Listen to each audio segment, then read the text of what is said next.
Mas isso é da. Bora até 9, né? Estão conseguindo ler, então, né? Ou não? Questão number one. São reconhecidos pelos índios, aos índios sua organização social, costumes, línguas, crenças e tradições. E os direitos originários sobre as terras que tradicionalmente ocupam.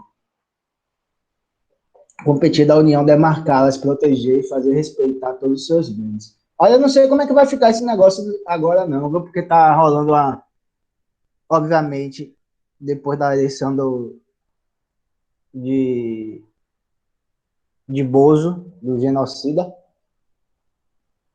da eleição do cúmplice dele, que é Arthur Maia, né? Tá rolando uma votação de uma PL que vai modificar, pretende modificar toda essa questão, né? Dos povos originários sobre a possibilidade de exploração econômica das áreas, né? Então, mas eu acho que, pelo menos para esse ano, fica como está. Eu não sei como é que, se já votaram, se vão votar, mas fique atento, viu, dessa PL.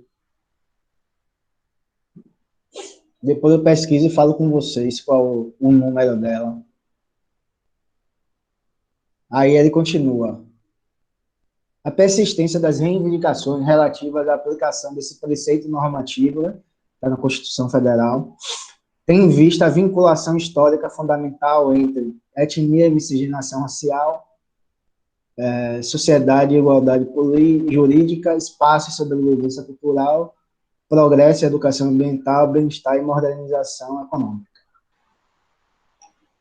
E aí, gente? O que é que vocês me dizem? Bom dia para quem chegou depois. Bom dia, senhor. E aí?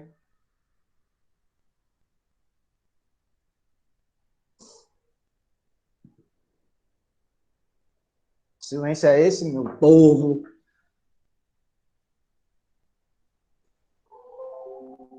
Olha o que ele está falando. São reconhecidos aos índios sua organização social, costumes, línguas, crenças e tradições. É para a gente resolver junto, viu, gente? Quem souber aí. Sim, professor, estou pensando. E os direitos originários sobre as terras que tradicionalmente ocupam. Compete à União demarcar as terras, obviamente, proteger e fazer respeitar todos os seus bens.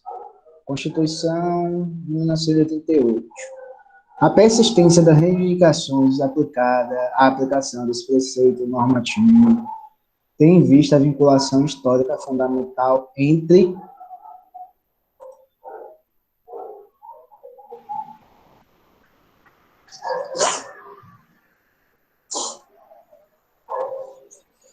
Não sei, eu estou muito tentado de ir na B. Não, peraí. Eu Na C, quer dizer. cortaria a D e a E. é, é, é bom começar assim, você fala assim, quais são as mais absurdas? Aí você vai cortando, né? Eu Aí geralmente acredito, sobram duas, eu tô duas entre ou dúvida três. entre B e C. E tu, Ericas? Eu tô entre B e Eu C, eu tô, acho. eu tô mais tentado Marcaria na na C, B. porque faz sentido. E aí, gente, vocês marcariam qual? Yasmin, Jaqueline, B, Eliane? As meninas têm que participar mais da aula. Entre a B e a C também. Meia C, né? Eu acho que Eu é a marco. letra C. Não, diga aí. Diga, Bruno, foi mal. Eu acho que é a letra C. Eu acho. Não tenho É, certeza, não. eu também marcaria C. Vamos ver? Vamos ver? C, C, C. Aí, ó. Você vê aí o espaço de sobrevivência cultural, né? Por que sobrevivência cultural? Que ele fala o reconhecimento da organização social, costumes, línguas, crenças e tradições. E os direitos originários sobre as terras. Aí você vincula terras a espaço, né? Que ele está se referindo a espaço geográfico mesmo, e a sobrevivência cultural. Etnia e miscigenação racial, eu não estou falando de miscigenação racial. Progresso, educação ambiental, não está falando nada de progresso. Bem-estar e modernização econômica, não está falando sobre isso. Realmente ficaria entre B e a C. Mas não está falando sobre igualdade jurídica, pois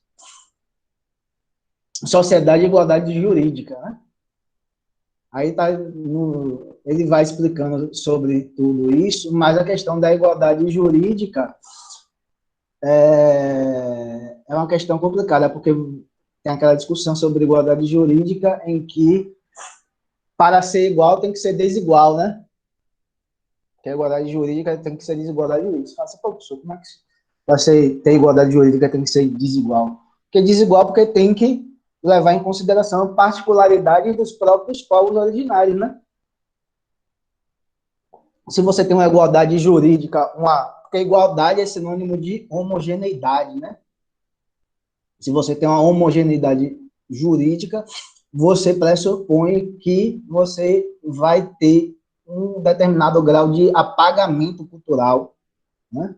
Determinado grau de, vamos dizer assim, de violência cultural, em que as particularidades dos índios, teriam que ser apagadas para que houvesse um determinado tipo de integração cultural com a sociedade branca, né? Ou não índia, né? Melhor dizendo. E é sempre uma discussão muito grande sobre o processo de aculturação, de integração à sociedade capitalista, né? Que eles sempre lutam pela preservação. Por isso que é o processo de preservação das áreas onde eles vivem, porque não é só um processo de preservação espacial, mas é um processo de preservação cultural, né? Que ali eles possam preservar. E isso é o que essa PL está querendo matar, né? Além de destruir com o processo de sobrevivência deles, espaciais, né? Também tem a questão cultural, né? Porque você tem um processo de que, a partir do momento que a sociedade, a lógica capitalista, ela se adentra a próprio espaço onde eles estão ocupando, há um processo de aculturação mesmo, né? E muitas vezes com base na violência, né? Porque eles estão, o objetivo dessa PL é justamente legalizar a exploração econômica dentro das reservas indígenas, né? Não é outra coisa. É tão somente isso, né? Justamente pelo grupo que apoiou o Bolsonaro, né? Parte do grupo econômico que apoiou o Bolsonaro, que foram os grandes madeireiros, os grandes grileiros de terras, etc., né?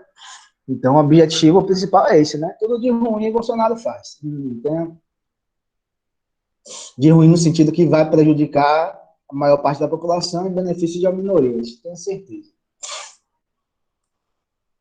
A gente vai para uma parte que eu acho que tem umas duas questões sobre democracia, né? Sobre Habermas, que é o conceito de democracia deliberativa.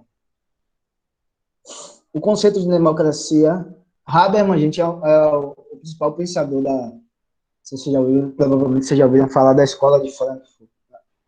Foi fundada lá no começo do século XX, né? Acho que na década de 1930. Tá. Tinha como principais nomes Adorno, Horkheim, Habermas é o principal nome da chamada segunda geração, né? Em que o conceito de democracia no pensamento de Habermas é construído a partir da dimensão procedimental, calcada no discurso e na deliberação. Desculpe, gente. A legitimidade democrática exige que o processo de tomada de decisões políticas ocorra a partir de uma ampla discussão pública para somente então decidir. Assim, um caráter deliberativo corresponde a um processo coletivo de ponderação e análise, permeado pelo discurso, que antecede a decisão. David Thaler, Guerrara, Modernidade e Democracia Deliberativa, Calhão CRH, UFBA. O conceito de democracia proposto por Habermas pode favorecer processos de inclusão social. De acordo com o texto, é uma condição para que isto aconteça A. Participação direta periódica do cidadão. Debate livre e racional entre cidadãos e Estado. Interlocução dos poderes governamentais. Eleição de lideranças políticas com mandatos temporários.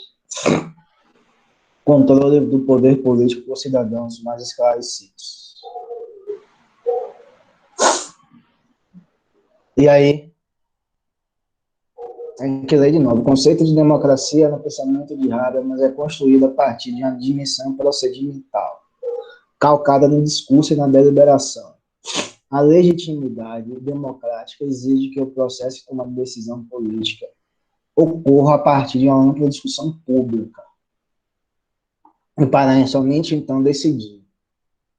Assim, o caráter deliberativo corresponde a um processo coletivo de ponderação e análise, permeado pelo discurso que antecede a decisão. Tem algumas palavras-chave aí. Você responde a questão.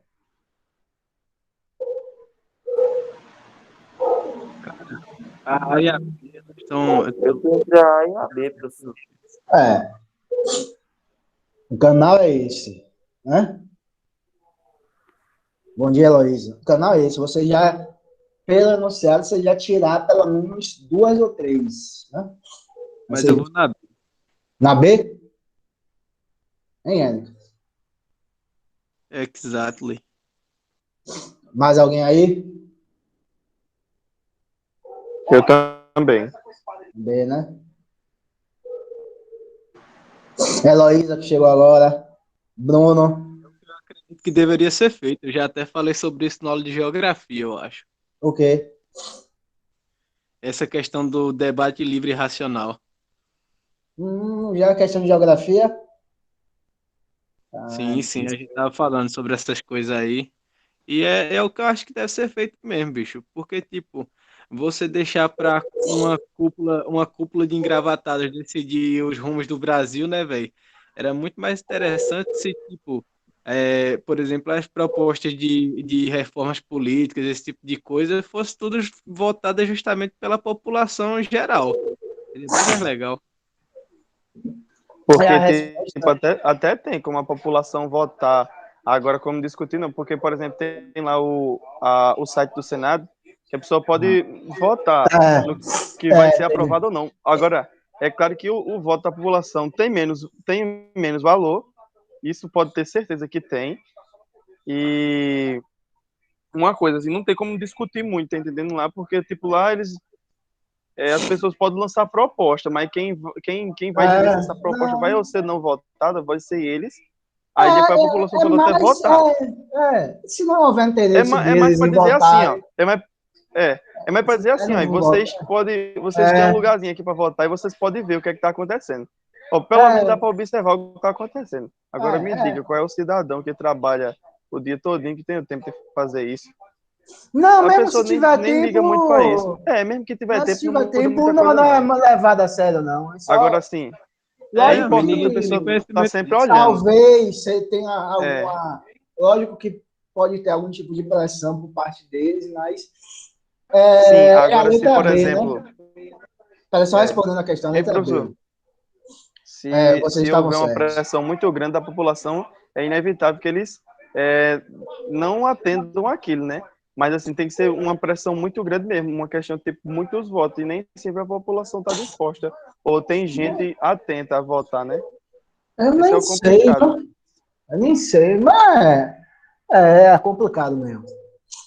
Mas, homem, esse negócio... É porque eu já vi alguns movimentos de pessoas que combinaram, começou um movimento, todo mundo votou e determinadas leis foram aprovadas.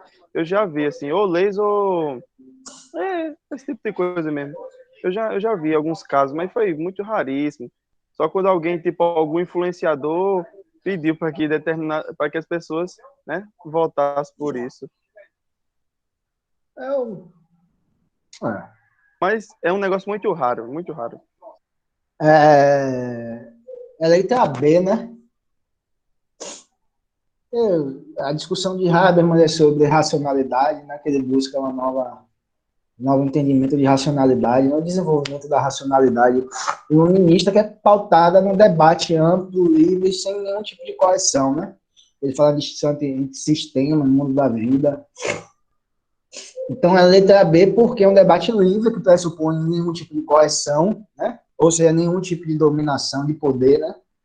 Que todos os indivíduos sejam livres, e racional, pautada numa racionalidade. Uma racionalidade que vai ser debatida, que vai ser construída através desse debate, né? Então, o debate livre é o fundamento da construção de uma racionalidade discursiva, né? Discursiva, ele usa comunicativa, né? Que é a teoria do agir comunicativo. Só que tem esse problema, né, Luiz, que você apontou o caminho e desenvolveu até as últimas consequências, mas você apontou o caminho, né? Ele está discutindo a questão da democracia, o desenvolvimento da democracia, né? Aquela velha discussão sobre democracia como procedimento, como meios, né? Aqueles procedimentos eleitorais, etc., e a democracia como a efetivação dos direitos, né? Ou seja, uma democracia meramente formal ou participativa, né? Ele está discutindo a questão da democracia participativa, né? Que não seja só eleitoral. Mas o Luiz está falando esse negócio sério, mas acho que o que faltou a Luísa é só a questão do poder econômico, né?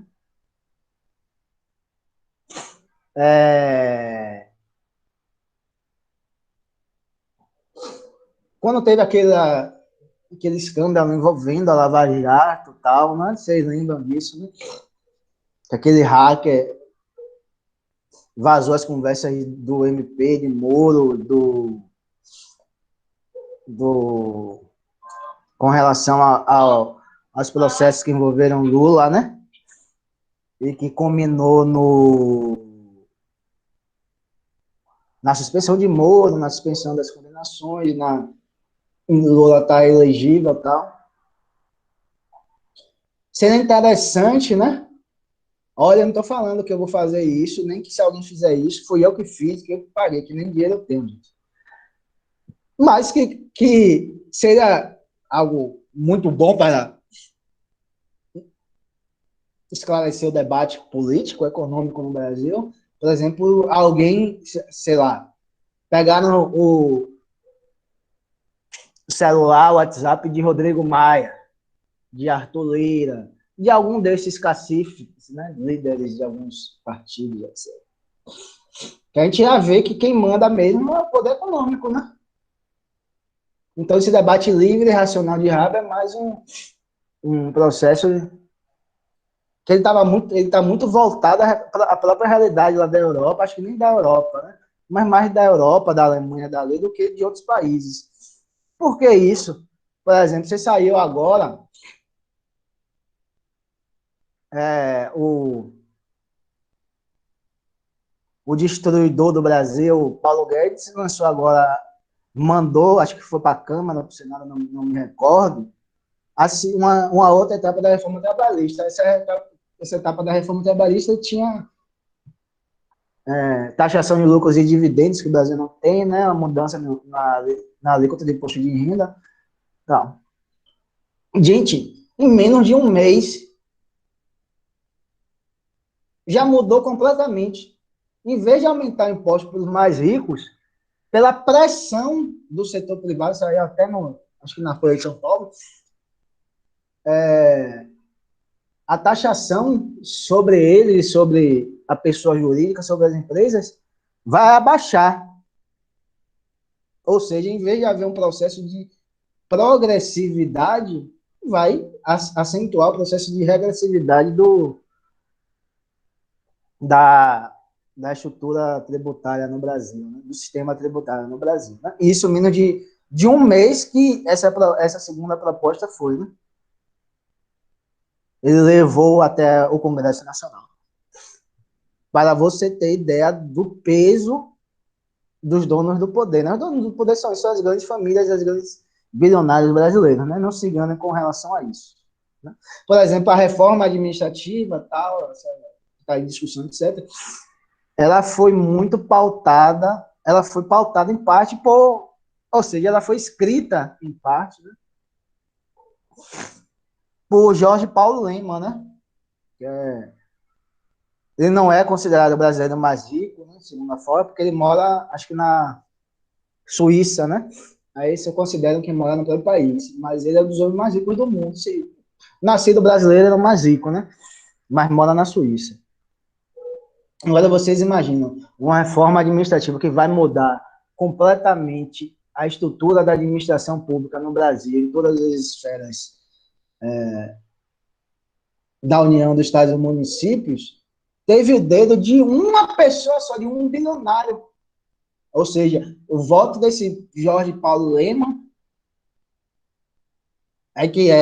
tem que ser levado em consideração do que a população toda e todos os servidores federais.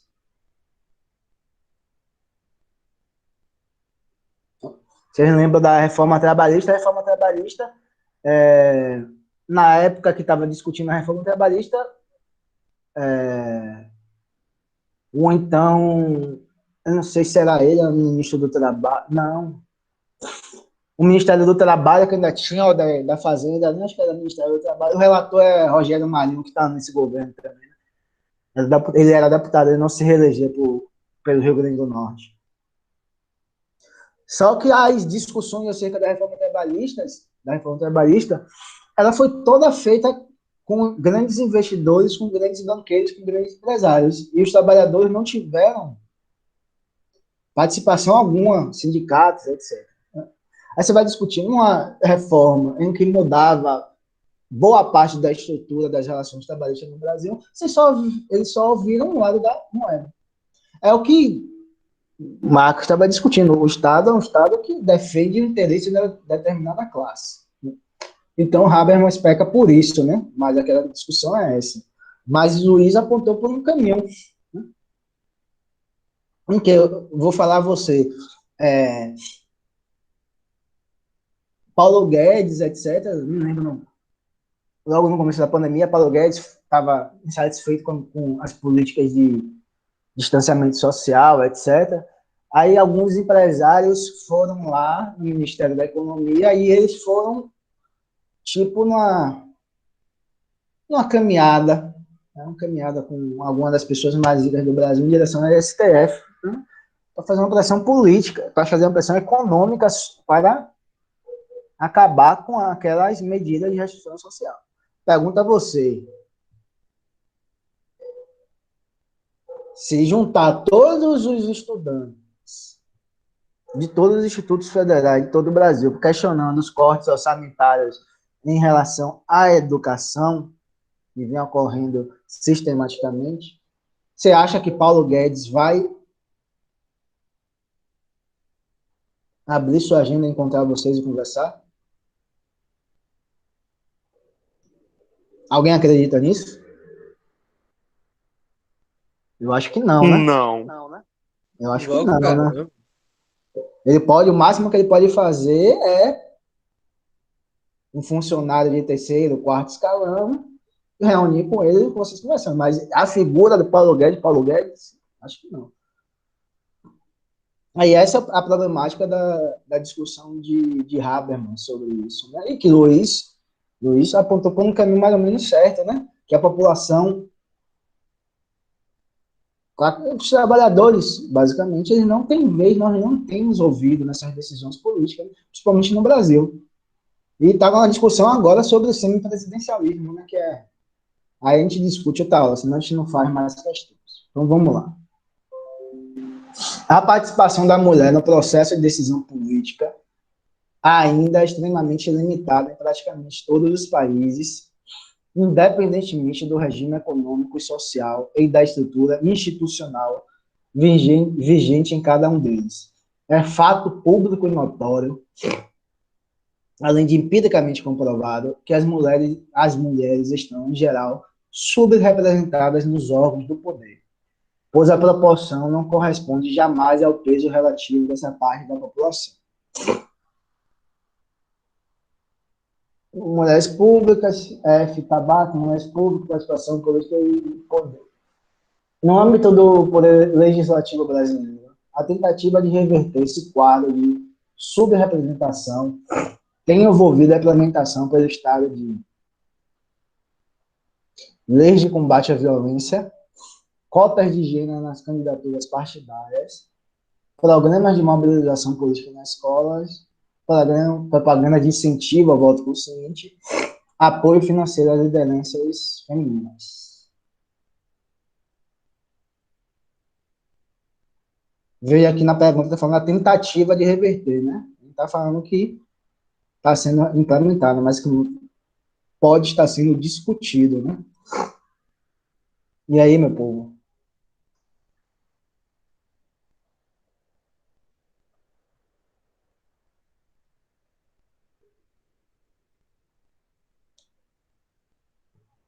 Cadê as meninas da sala? Uma discussão sobre gênero, né? Uma questão, professor? Hã? Dá uma voltada aí na questão. Peraí.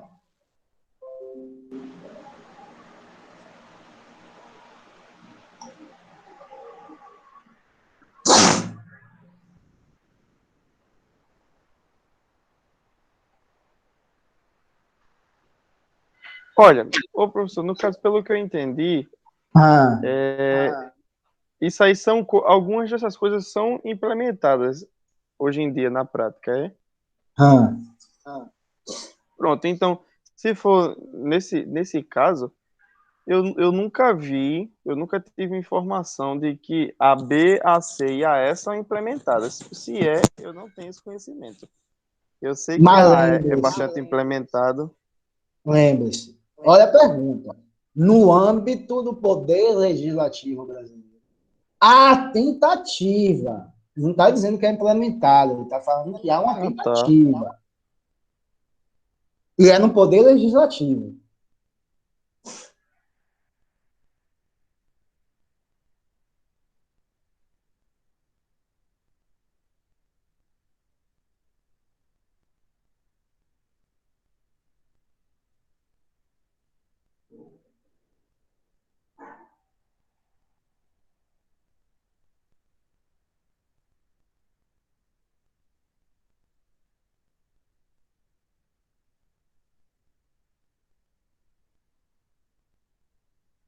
E aí, gente? Essa aí tá complicada, hein? Rapaz, é porque, por exemplo, a A, eu acho que, é uma coisa importante, mas não tem a ver com, não tem muito a ver com o tema, né? Que é, no caso, político. Cotas de gênero das candidaturas partidárias. Eu acho que isso não é a solução, é muito paliativo. Mas poderia ser, mas é mais paliativo.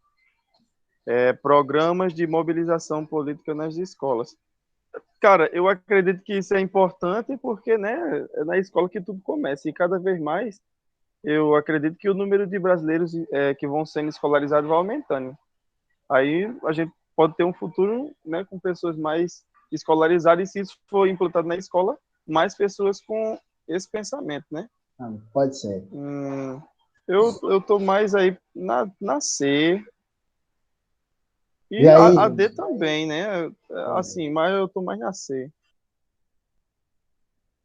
Bruno, Érico, Zudenberg. Até porque isso é coisa de Enem, né? Acho que mais faz sentido, né, velho? Yasmin, fala aí, não tá podendo falar, não? Abre o microfone. Yasmin, Jaqueline, Guedes, Heloísa, Eliane. As meninas não querem ter a voz, ouvir a voz delas. Vamos lá? Eu acho que Yasmin está correta. Yasmin está correta. Cotas. Por que cotas, gente? Eu estou apontando que era para vocês pensarem nessa direção, Luiz, Érica, e quem ficou na dúvida. Não é que já são implementadas e que está ligado ao poder legislativo. né? Então, essa discussão sobre cotas de gênero sempre é debatido lá, né? Quer dizer, sempre não, né? De um tempo, Mas é porque eu acho que é um para negócio, cá. Qual eu é acho que é um a negócio muito questão? desinteressante, velho. Programa de mobilização política na escola, pô, beleza, tudo bem, mas não tem nada a ver com o poder legislativo. Tem? Não tem a ver com o poder legislativo diretamente. E propaganda de incentivo ao voto consciente. E também não tem relação diretamente com o poder legislativo. E apoio financeiro a lideranças femininas. Também não tem algo diretamente relacionado à questão. Então, o que está diretamente relacionado é a implementação de cotas nas candidaturas partidárias, tanto questão de gênero também como de raça, viu, gente? E questão sobre os povos originários também, né? Tem uma cota tal. Não, essa cota já existe, né? Não está em discussão, não. Estava em discussão naquele período, quando essa questão. 2017, mas eu acho que já tem agora. A partir da eleição de 2018 já teve, né? Opa aí. Essa cota já é implementada, por isso que foi a primeira eleição em 2018, gente. Olha, foi em 2018, por isso que teve aquela discussão toda de aquele escândalo. Você lembra de Val do Açaí? Ligado a Bolsonaro? Ela teve um problema com relação a isso. Teve uma outra questão também, que um amigo meu me contou, né? Que uma conhecida dele se candidatou, né? Foi convidada por um partido, pelo PSL. Aí ele falou, rapaz, você sabe que o PSL é partido de... Justamente porque tinha que ter um determinado quantitativo de mulheres na candidatura. Também teve aquela discussão sobre as candidaturas laranjas, né? Etc, etc. Só para cumprir a meta, né? Érico foi embora porque tá ruim a aula, Jaqueline também. Então,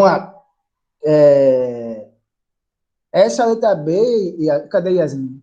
Justamente você está certo, porque é a que está mais ligada diretamente à questão institucional do poder legislativo.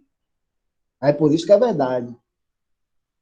E Luiz falou uma coisa, eu acho, às vezes, Luiz, você tem que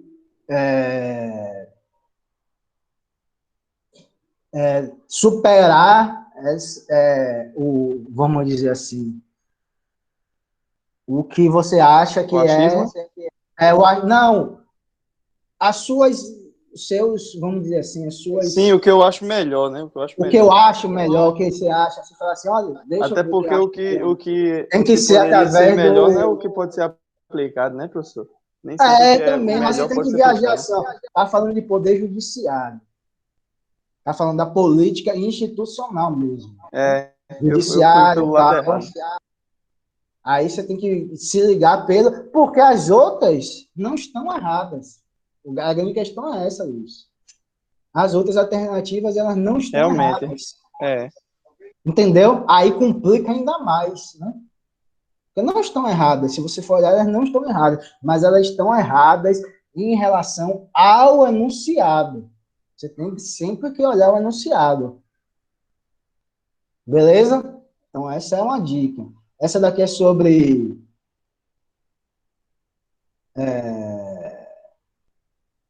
democracia, discussão sobre democracia.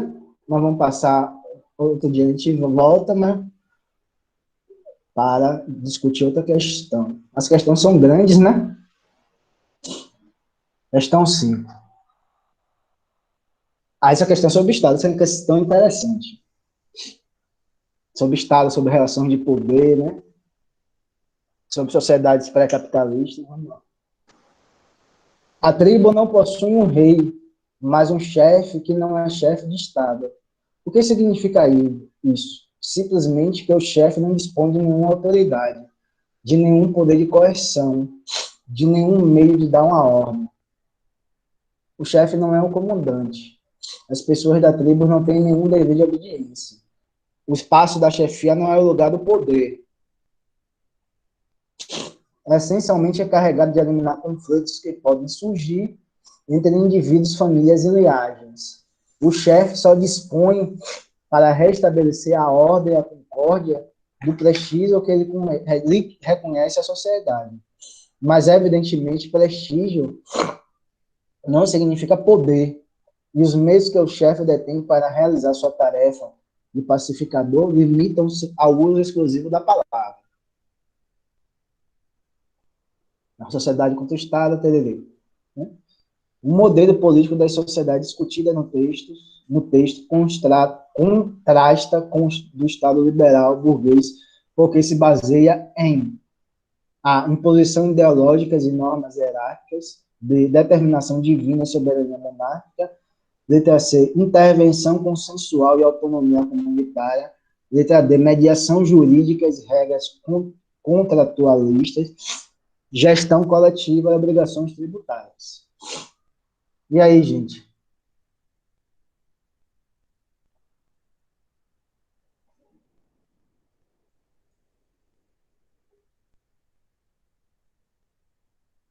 O que é que vocês me dizem?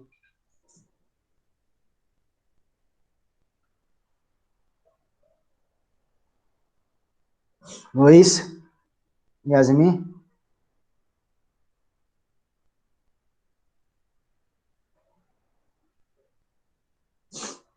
Ele está falando aí sobre uma sociedade não capitalista, né? Não, uma democracia que não seja burguesa. Então vocês podem imaginar aí uma tribo indígena. Ele está falando de tribo, né? A tribo não possui um rei. Desce só um pouquinho, professor, para eu poder ver direitinho as outras. Você já viu o enunciado? Já. Aí fica as alternativas.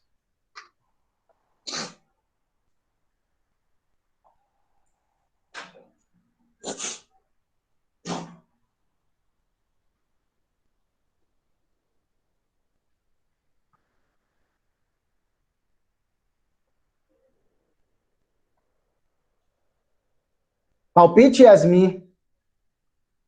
Palpite, Eu estou Eliana. em dúvida entre a C e a D, mas eu acho que é a C. Acha que ia ser. Eu também estou achando que sim, porque assim, não é a intervenção consensual e autonomia comunitária. Também estou considerando isso. E a Eliane e Bruno também?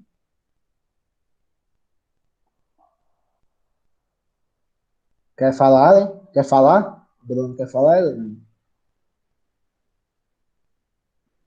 Essas propagandas ridículas do Google. É letra B mesmo, gente. Letra C, desculpa.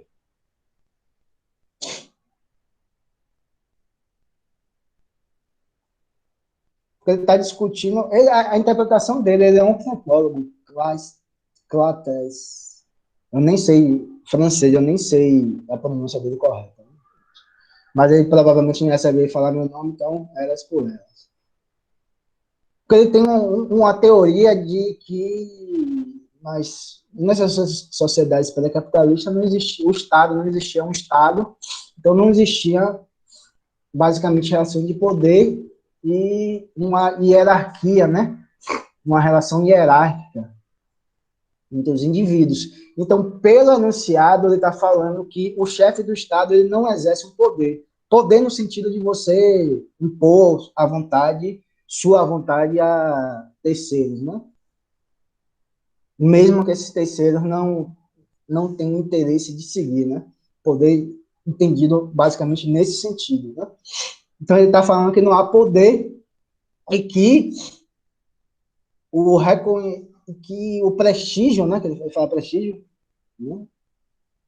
E que o prestígio que aquele chefe tem, ele é investido pelos próprios indivíduos da sociedade. Então, se ele é investido pelos próprios indivíduos, ele tem uma questão consensual, né? Todos os indivíduos apontam para aquela pessoa, né? O chefe da tribo, geralmente era muito ligado à questão da idade, né? Então, quanto mais velho, maior prestígio você tinha, né? Sua voz era ouvida com maior atenção, etc. Então, você não tinha uma correção, né? De uma determinação de interesse de uns perante outros. Então, era basicamente uma relação consensual. se não há hierarquia, se não há relação de poder, as decisões, segundo esse autor, eram consensuais e fundamentada na autonomia comunitária, porque era consensual. Obviamente, a comunidade, eram esses valores comunitários, né, que as pessoas construíam de forma consensual, que fundamentavam essa relação nas tribos, vamos dizer, nas tribos indígenas, né? Então, ele está falando que, na verdade, em verdade, o que o chefe fazia, nada mais e nada menos, para resolver algum tipo de problema, né? Algum tipo de contenda, algum tipo de discussão, algum tipo de discórdia, ele resolvia através do diálogo, pois o que ele estava falando era uma decisão que era, na verdade, não a decisão individual dele, gente. Não era a decisão individual da pessoa do chefe, mas era uma decisão, era a forma de agir de toda a comunidade. Vocês estão entendendo? Não era a decisão de ou dele, individualmente falando, ou de um determinado grupo específico, ou, melhor, deixa eu deixar mais claro, os interesses de determinados grupos específicos que ele representava.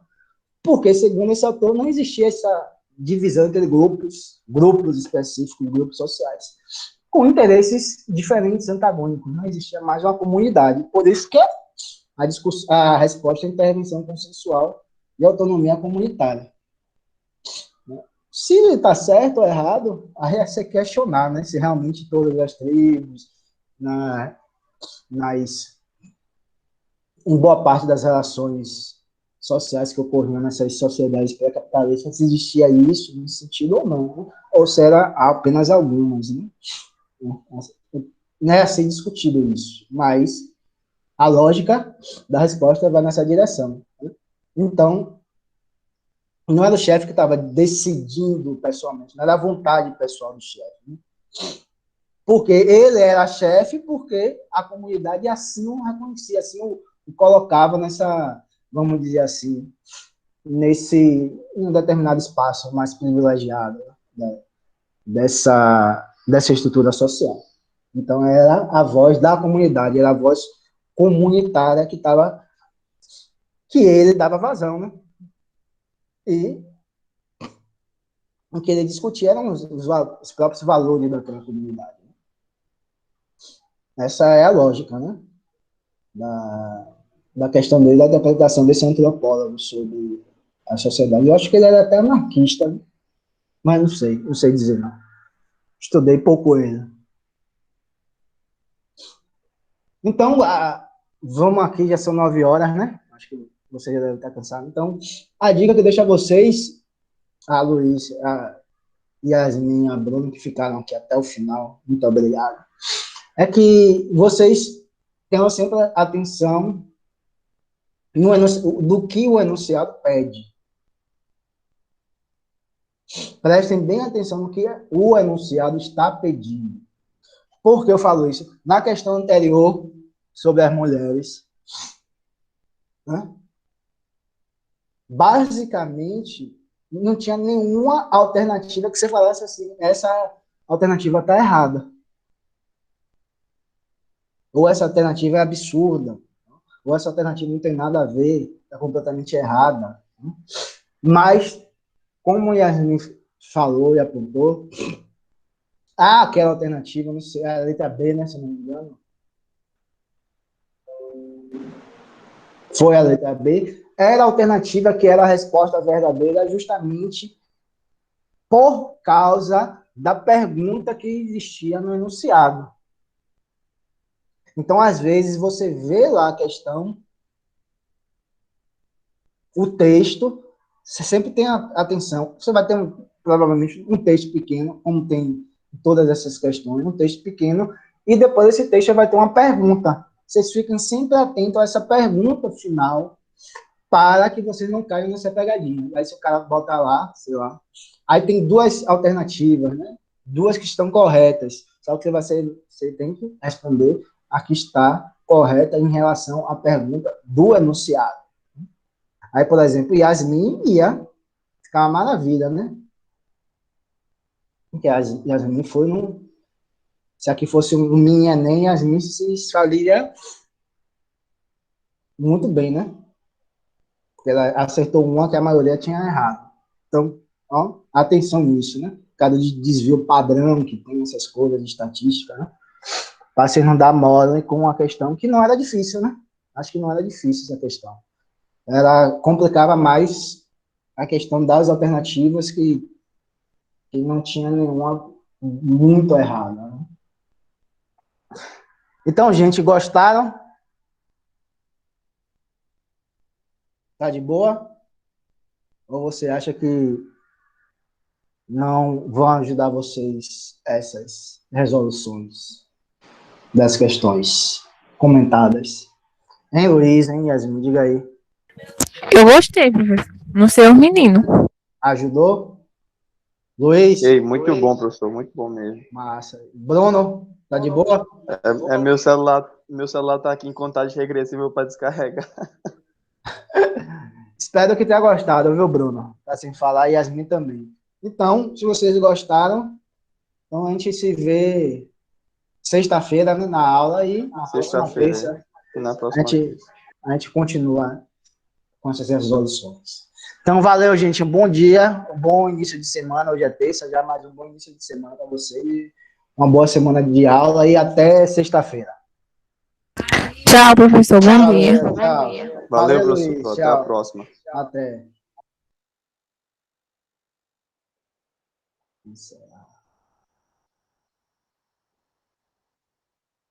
Ah, tá.